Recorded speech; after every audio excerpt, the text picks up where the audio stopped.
Okay, artists, welcome back for part two, so week number two of our name lesson, okay? So as you can see, I included my name. I just put in quotes name, that's what I titled my piece, because it's my name, Duza. And then what I'm gonna use. I haven't used them yet, but I knew ahead of time, because of course I'm the teacher, so I knew I was gonna use Sharpies and colored pencils.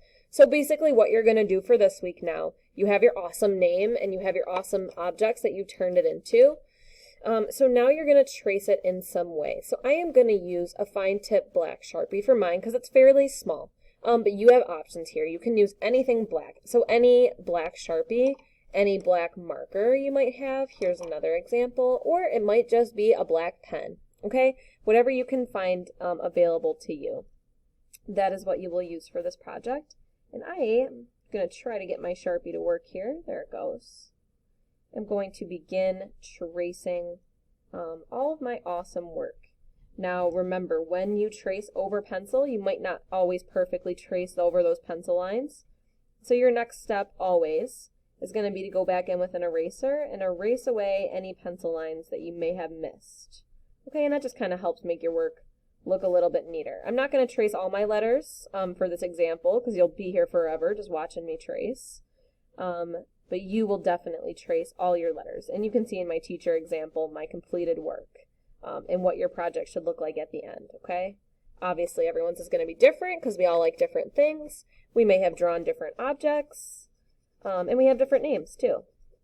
So everyone's will look a little bit different. So here is what you're going to do after you trace. You're going to erase those pencil lines and that just makes it look so much neater, okay?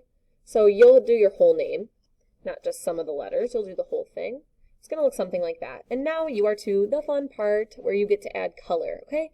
So same thing. Use whatever you have available to you. It might be markers, colored pencils, maybe you just have crayons. Use whatever you've got, okay? If you are in a situation where you maybe don't have any colored materials, that's fine too.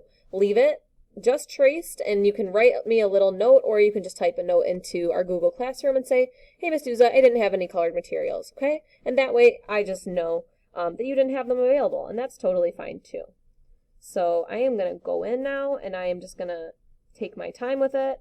I'm going to make it look nice and neat. I put all this work into my drawings up until this point. I wouldn't want to rush through and just scribble color it in because that's just not our best work and that's not going to look neat, okay?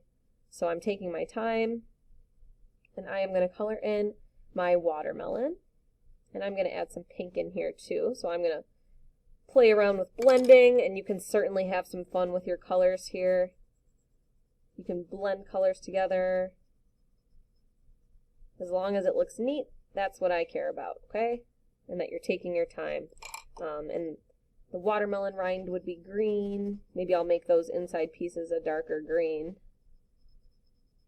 But I don't have a dark green with me here, so maybe I'll just color them in lightly. Okay. So it will take some time, and that's fine. And then, once you've colored in all of your objects of your name, you are going to have a completed artwork, okay? So I know I only did the first letter, but you'll do all of them in your name, okay?